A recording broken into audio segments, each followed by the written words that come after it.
Alright. Yeah, this is Coke and Pepsi issue 10. It's very shit. I could end the review right there, but I want to talk about why I got this issue. Well, there's not much else to say about the comic. It is amateur-ish. The art is poor. The writing is so ridiculously shite that it took me weeks to actually get beyond the second page of this.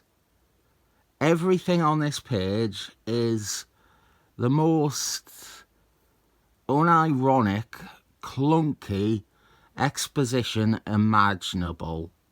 There is not a sentence on this page that isn't telling the reader something bluntly. And it is some quite disconnected stuff too. There's no real link between what they are saying to each other. It is handing the reader the most obnoxious amount of information about everything at once. I would get to this page and go, no, I cannot be arsed having to put into words how outright awful this exposition is. I recommend you all look this issue up. You should all read this page for a lesson in how not to do exposition. I took a vow never again to harm innocent people to satisfy the cravings of the dark dimension I contain. The burden of these powers we were granted, powers we never asked for nor wanted, weighs on me heavily sometimes as well. Poor Francis Delgado, for example, in the hospital recovering from the wounds he received trying to protect me from the disciplinarian. She is blind. A worse fate than my own, some would say. Yet she concerns herself with lifting the spirits of others. I would like to accompany you. There is something about Delgado I still don't trust or even like the man. I should probably explain Coke and Pepsi and who they are, but I don't want to. I cannot criticise exposition and then hand you exposition like that. What I will say is I am a big Bill Bungalow fan, and I still don't care much for Coke and Pepsi. And by this point, Bill Bungalow wasn't even writing them anymore. I would say without Bill Bungalow, they should have stopped Coke and Pepsi, at least then, for a while. You've lost the main voice. If you soldier on, you end up with dreck like this. This exists as an obligation to keep publishing Coke and Pepsi, to try and make them a thing. It's not a good creative team with ideas and stories to tell. With that said, Steve Gerbil writes 2 issues of this series and then got replaced before finishing whatever story he was writing. I don't think the Coke and Pepsi title ever wanted ideas or stories. They just wanted to keep it going. When I finally managed to summon the strength to get beyond the second page, I was greeted with exposition that was astonishingly even worse than the second page. Here we have Ecstasy, a Coke and Pepsi villain, and she tells us everything conceivably possible about herself.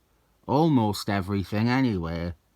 It is horrendous stuff, but it's especially bad because, you see, she doesn't tell us her name. Really, she tells us everything else. And the twist is, this isn't ecstasy. I assumed it was because at first I went, oh, who's that Coke and Pepsi villain again? And I remembered ecstasy from the Andy books. And went, yeah, that's about right. She was in the 1989 update. Makes sense it would be her in a comic from 1989. And then I remembered on page 2, Coke even mentions ecstasy a few times. So it made sense to think, oh, this must be ecstasy. It's mayhem though. Despite all the exposition, it doesn't tell us something as abundantly important as who this character is. And yeah, part of this confusion is down to me and my unfamiliarity with Coke and Pepsi lore. But this tells us everything else except the most important thing. I'm going to get through the rest of this faster.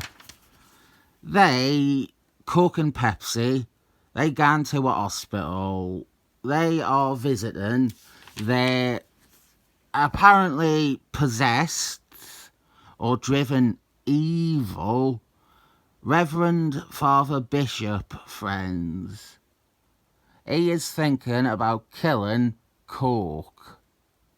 It's another testament to the exposition that we get told everything, but we don't get told things you might need or want to know.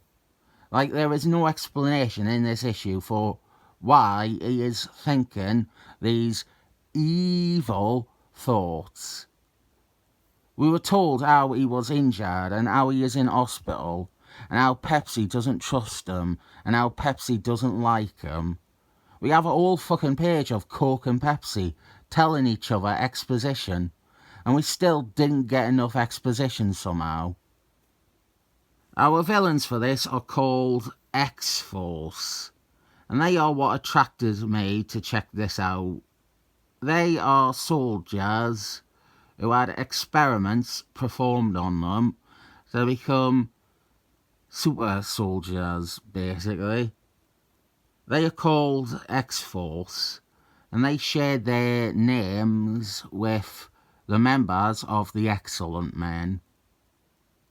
This is a plot point that has intrigued me for years, because I've talked about how a lot of crossovers were basically samplers of the Marvel line for me. The Secret Wars II omnibus began that trend for me. I got to read random issues of Avengers, Fantastic Force, Uncanny Excellent Men.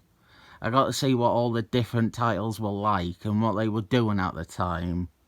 Fall of the Muties, Digivolutionary War, Infernus, Seaworld Attacks, and Acts of Vegans were other such examples.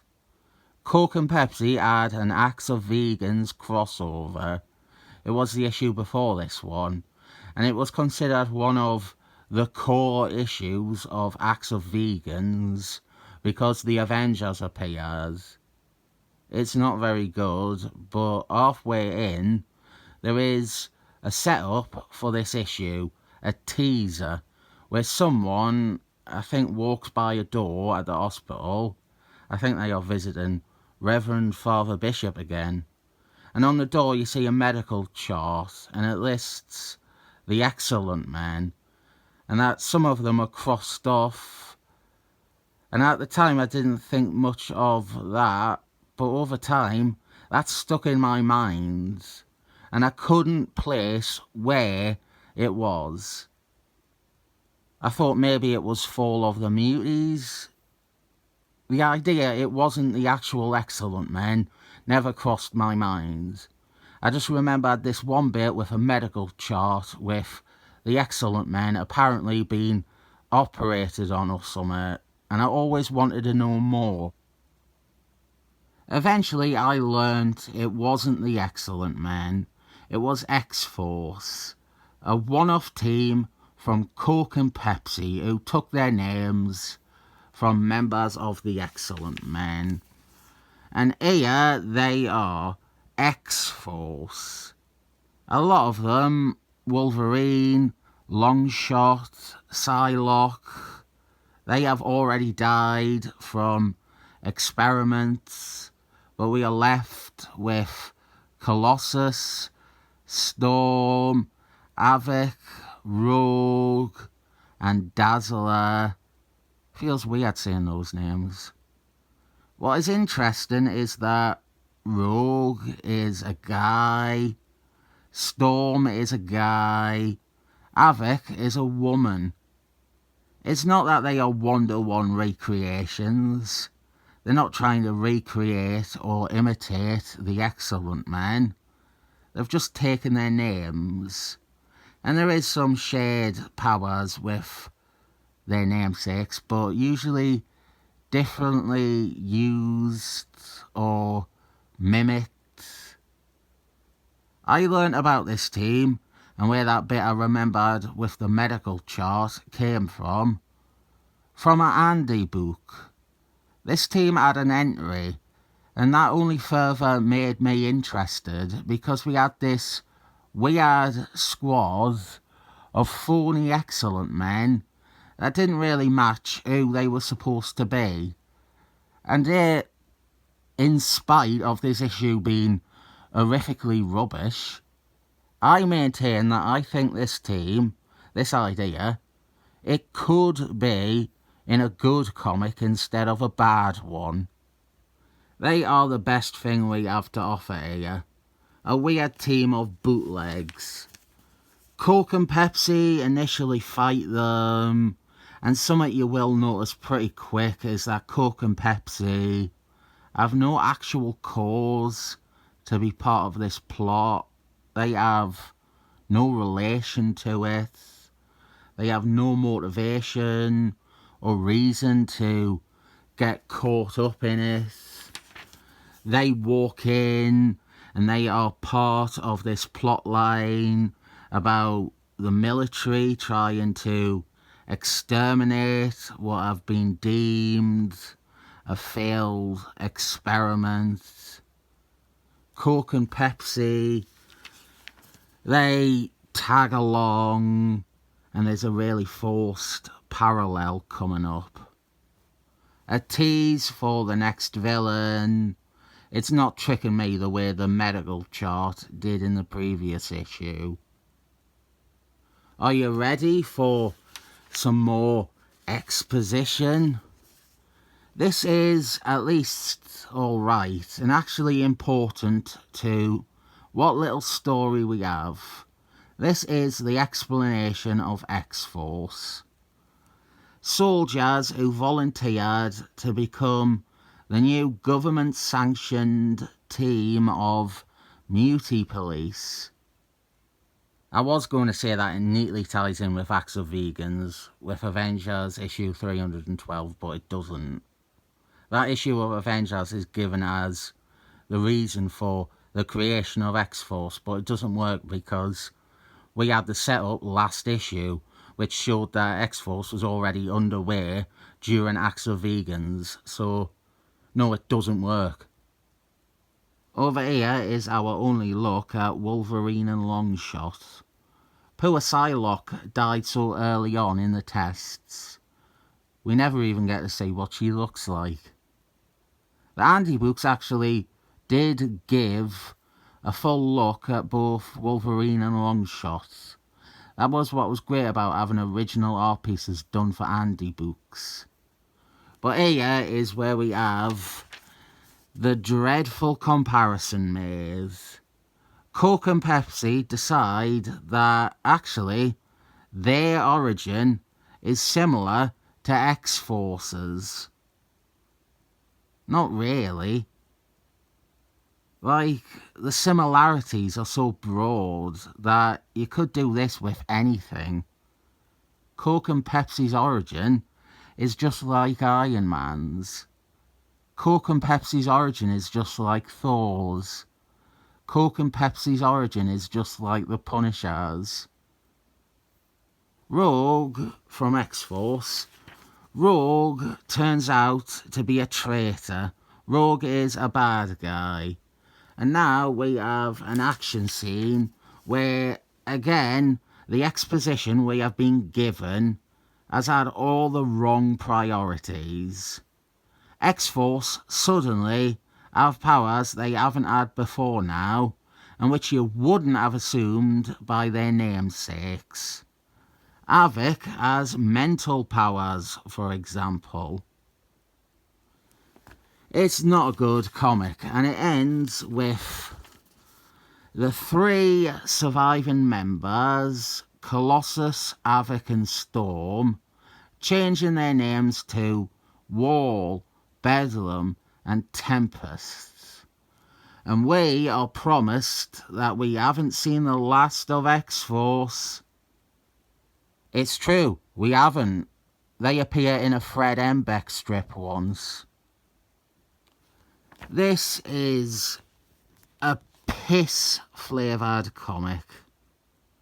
Even the quirky bad guys that I went into this wanting to like disappointed me beyond belief.